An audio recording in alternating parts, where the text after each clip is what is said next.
Michael Jackson is considered one of the greatest superstars the world has ever known.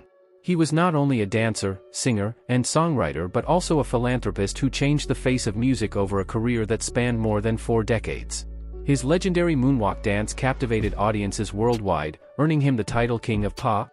However, recent reports reveal that his alleged son has come forward to confirm some long-standing rumors about Michael. Before diving into these revelations, let's take a closer look at Michael's early life, as it helps provide context for the controversies that later surrounded him. Michael Joseph Jackson was born on August 29, 1958, in Gary, Indiana. He was the 8th of 10 children in the Jackson family. His parents, Joseph Walter Jackson and Catherine Esther Jackson, raised Michael alongside his 5 brothers, Jackie, Tito, Jermaine, Marlon, and Randy, and 3 sisters, Rebby, LaToya, and Janet. The family lived in a small 2-bedroom house on Jackson Street. Catherine worked at Sears, and although she aspired to be a country singer, she played the clarinet and piano. Joe, a former boxer, worked as a crane operator at U.S. Steel and played guitar in a local rhythm and blues band called the Falcons. Growing up, Michael lived in a strict household where his father enforced discipline rigorously. While this created tension, Joe's influence was pivotal in shaping his children's musical paths. Music filled their home, and young Michael displayed remarkable vocal talent and an innate sense of rhythm and dance from an early age. Michael's professional music career began when he was just 6 years old as the lead singer of the Jackson 5, a band he formed with his older brothers. They began performing at local talent shows, quickly gaining a reputation for their dynamic performances. Their early repertoire included Motown hits, soul, and R&B. In 1965, they won a local talent show, and Michael captivated the audience with his dance to Barefootin' and his rendition of My Girl by The Temptations. From 1966 to 1968, the Jackson 5 toured the Midwest, performing in black clubs on the Chitlin circuit. They opened for acts like Sam and Dave, the O'Jays, Gladys Knight, and Etta James. The group performed at local auditoriums, clubs, and school dances, even in venues with adult entertainment. A major milestone came in 1967 when they won an amateur night competition at the Apollo Theater in Harlem, boosting their fame. Their career continued to rise as they recorded songs for a local label in Gary, Indiana, called Steeltown Records. Their first single, Big Boy, was released in 1968. Later that year, Bobby Taylor of the group, Bobby Taylor and the Vancouvers saw the Jackson 5 perform as his opening act at the Regal Theater in Chicago. He was incredibly impressed by their talent. As a result, Taylor decided to bring the group to Motown Records. In addition to that, he produced some of their early songs at Motown, including a version of Who's Lovin' You? After signing with Motown, the Jackson family moved to Los Angeles to be closer to the professional music world. They made their television debut in 1969, performing It's Your Thing at the Miss Black America pageant. Rolling Stone magazine later praised Michael Jackson as a prodigy with incredible musical talent, noting that he quickly became the main attraction of the group. In January 1970, their song I Want You Back hit #1 on the US Billboard Hot 100 chart, where it stayed for 4 weeks. They followed this success with 3 more #1 hits, ABC, The Love You Save, and I'll Be There. In May 1971, the Jackson family moved again, this time into a large home in Encino, California, marking a new chapter in their lives. During this period, Michael began to transition from a child star into a teenage idol. Between 1972 and 1975, he released 4 solo albums with Motown. The first 2 were Got to Be There and Ben, which he recorded in 1972. Then he recorded Music and Me in 1973 and Forever, Michael in 1975. The title tracks Got to Be There and Ben were successful singles, along with his cover of Bobby Day's song Rockin' Robin. Notably, Michael's performance of the single Dancing Machine popularized the robot dance in 1975. That same year, the band moved from Motown to Epic Records and renamed themselves from the Jackson 5 to the Jacksons.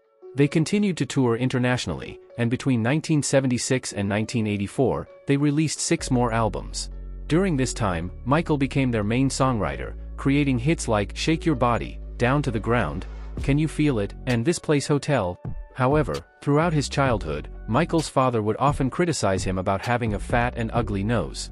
This led Michael to undergo rhinoplasty in 1978, significantly reducing the size of his nose. In 1979, Michael launched his solo career with the release of his 5th album, Off the Wall.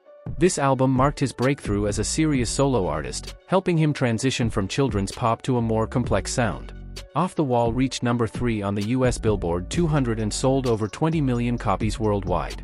In 1980, Michael won 3 music awards in the US for his solo work.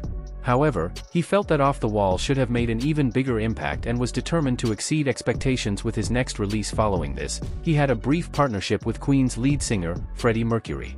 They recorded a few demos intended for a duet album, but disagreements arose when Michael decided to bring a llama into the recording studio. Freddie was furious and ultimately quit working with him. Michael eventually recorded the remaining single with Mick Jagger for his album Victory. In late 1982, Michael released his legendary album Thriller, which quickly became a massive success. It was not only the best-selling album in the US but also became the best-selling album of all time worldwide, with around 70 million copies sold. Thriller topped the Billboard 200 chart for 37 weeks and remained in the top 10 for 80 consecutive weeks. It was also the first album to have 7 singles reach the top 10 of the Billboard Hot 100, including hits like Billie Jean, Beat It, and Wanna Be Startin' Something. At the 26th Annual Grammy Awards, Michael won an unprecedented 8 awards for Thriller. The only other musician to win this many Grammys in one night was Santana.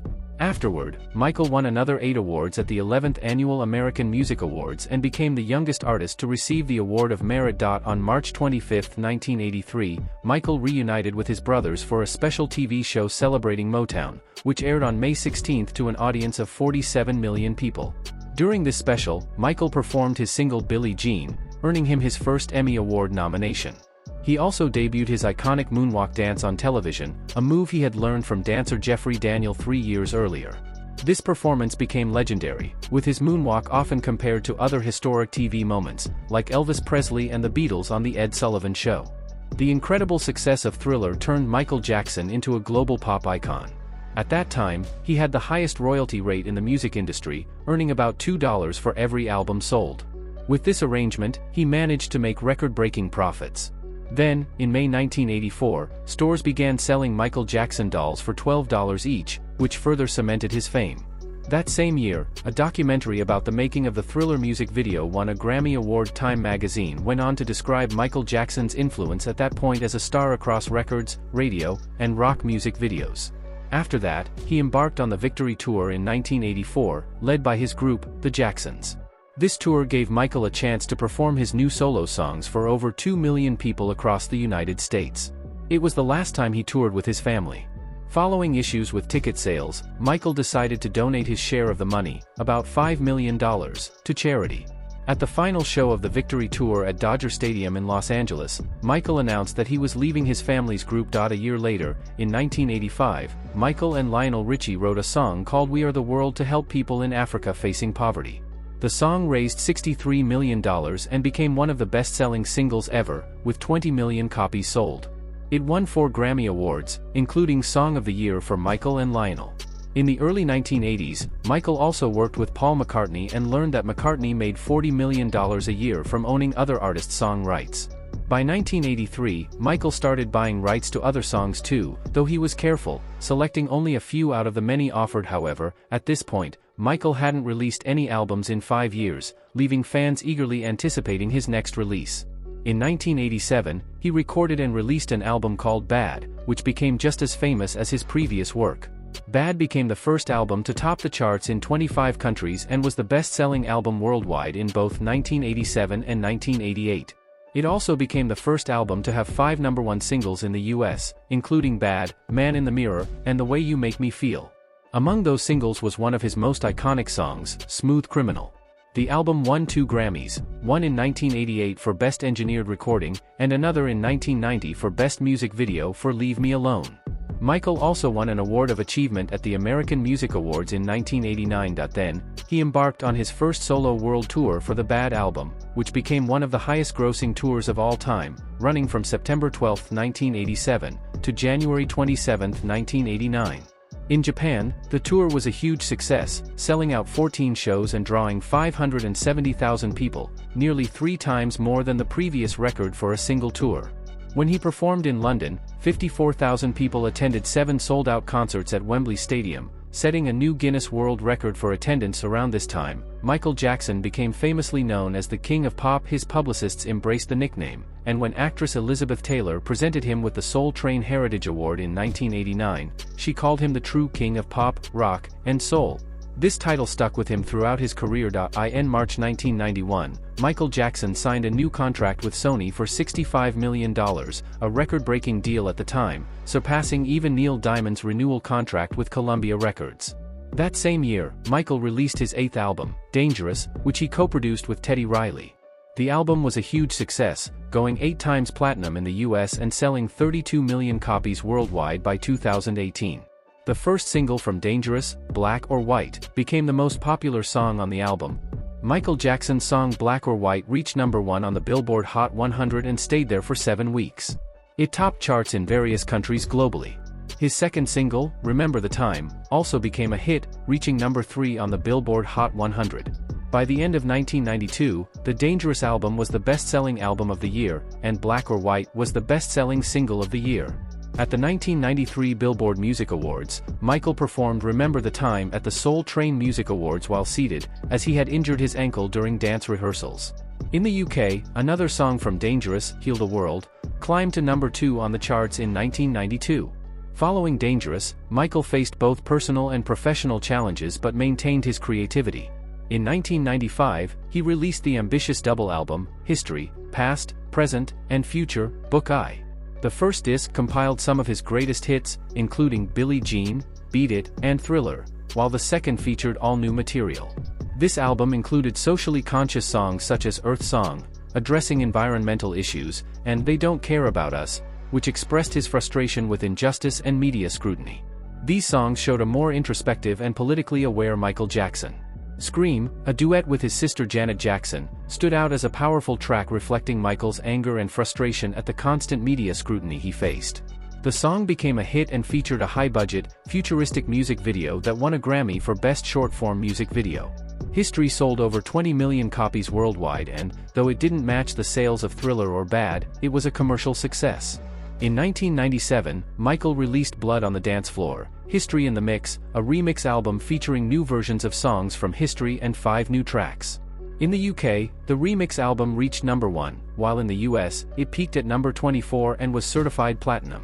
It sold 6 million copies globally, making it the best-selling remix album of all time.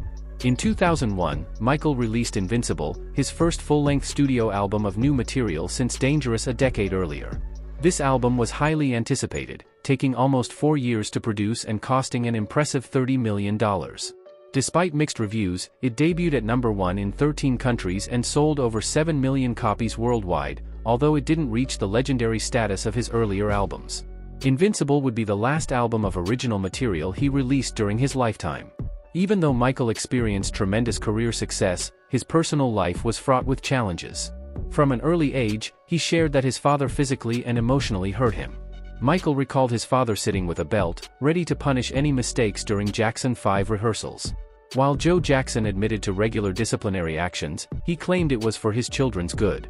Michael's mother explained that such discipline was more common during his upbringing, though Michael's brothers suggested it kept them out of trouble. Michael often felt lonely and isolated as a child, despite his many siblings. Additionally, he struggled with severe body image issues, partly stemming from his father's comments about his appearance.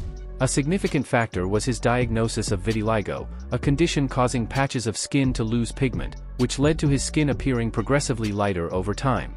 The media speculated widely, with rumors that he was bleaching his skin intentionally.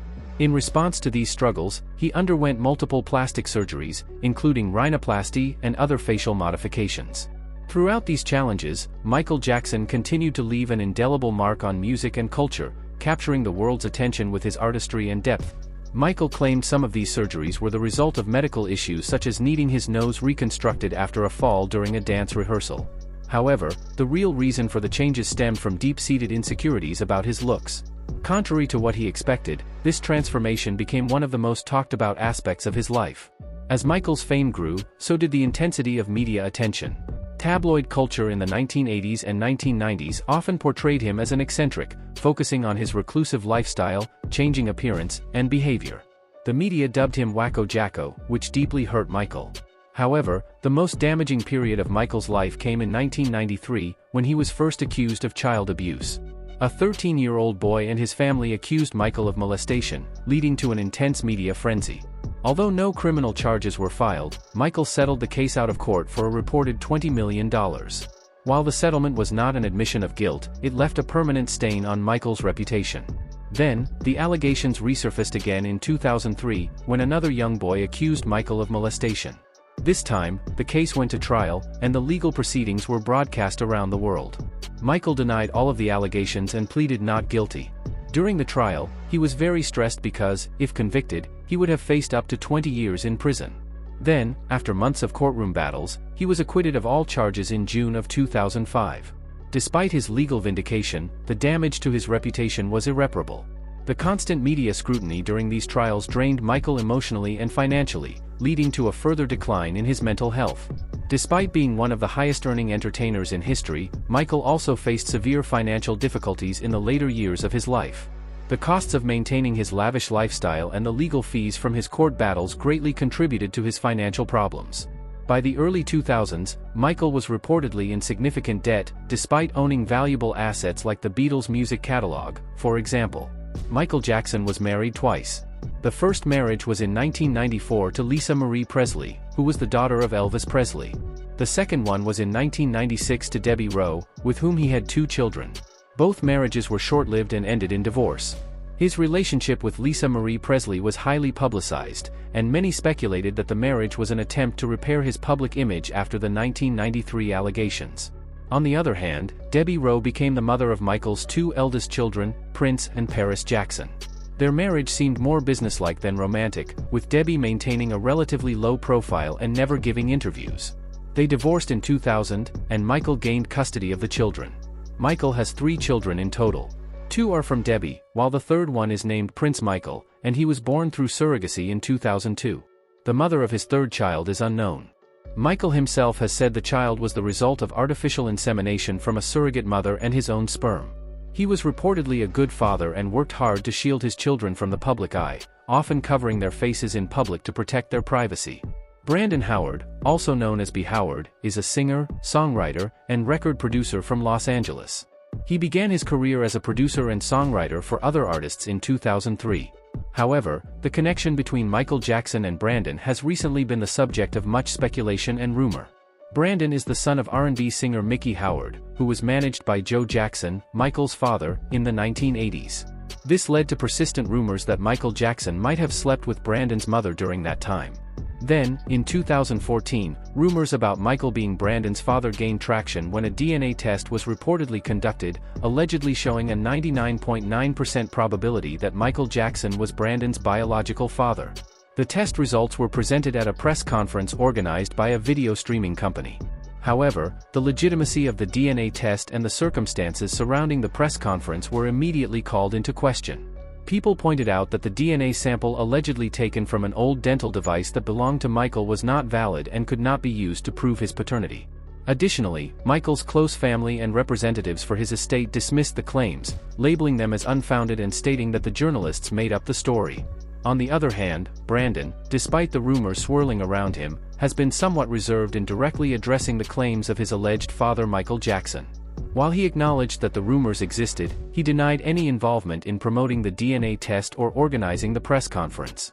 In several interviews, Brandon expressed his admiration and respect for Michael, saying that he was a major influence on his music, but he didn't confirm or deny the paternity rumors.